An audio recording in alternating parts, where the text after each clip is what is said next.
Hey there YouTube, it's Nick with Feeding Fitness. Today I'm going to give you my opinion on a topic. It ties in with if it fits your macros dieting or flexible dieting.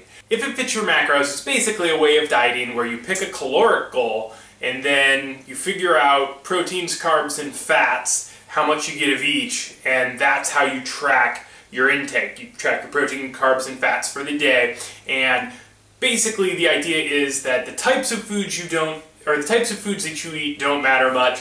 When you eat them doesn't matter much, and that the main thing that's going to drive your results are your macronutrients for the day. Now, I've done other videos on this. That's a very brief description of if it fits your macros. Of course, you still need to get in micronutrients. Of course, you still need to get in fiber. It's not an excuse to just eat Pop-Tarts and ice cream, but it is a way to have things like Pop-Tarts and ice cream in moderation. I'm not here to talk about if it fits your macros, what it is. I'm here to talk about the two different ways I see people following it, which I do, and why I prefer my method. Now, there are two different ways to do it. Some of you get your calorie goal, let's say 2,500 calories, and then you figure out exactly how many proteins, carbs, and fats you want for the day. And then you no longer look at calories, you simply hit your protein macros, your carb macros, and your fat macros. A lot of people do it that way simply because some of the more popular calculators online that will figure out your macros for you, that's how they'll display it to you. They'll give you a protein, carb, and fat number. Now, this is the other method, the other way to do it, and this is the way I prefer, and I'll explain why.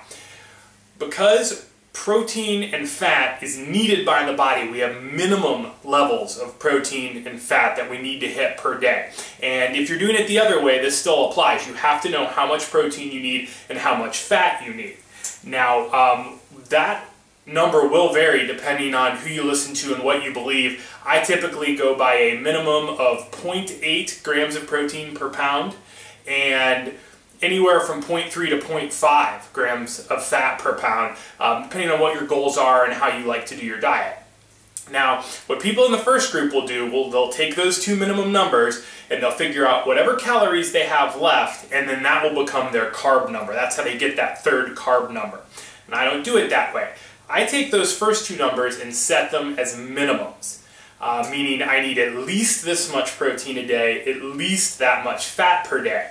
And then once I've hit those minimums, I can use the remainder of my calories for whatever I want. So I could dump them all into carbs, and then I'd be doing it like the first way.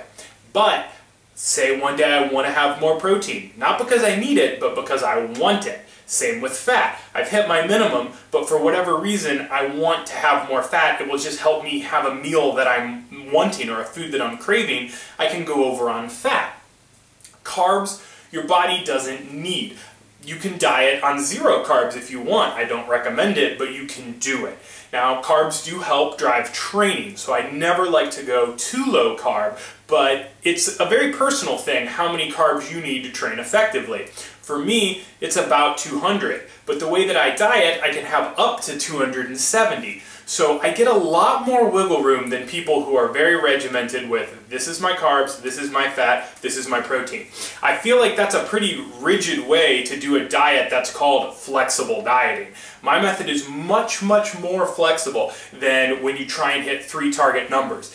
And some people get a little crazy where they're not satisfied with themselves unless they hit those numbers on the dot. And they'll actually change what they're going to eat for a day because they went over by 5 carbs or under by 2 protein. That's ridiculous, in my opinion. The one caveat are those of you who are prepping for a bodybuilding contest. You need to keep things pretty strict, and for you guys, your carbs are extra important because they're going to be on the low end of what you can have, so I wouldn't mess with them all that much. But you're the minority. Most people watching this channel are just trying to either lose weight, build muscle, or look better aesthetically. I don't think a lot of you are contest prepping. If you're contest prepping, you should have a coach anyways, and you should pretty much do what your coach says. But for the rest of you, don't make flexible dieting inflexible. Don't stick to that hard and fast carb number. Hit your protein minimum, hit your fat minimum, and then use whatever calories you want for whatever you want. And that way you can have a much more varied diet, and you don't have to pick your foods based on what macros you have left. And you don't have to sweat if you're over by 10 protein and under by 3 fat on any given day.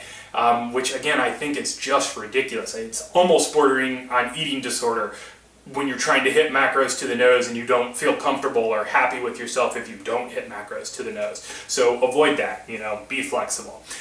That's all I have to say. Let me know which method you use and why in the comments below, or over at the Facebook page at facebook.com/feedingfitness. I'll see you guys next time.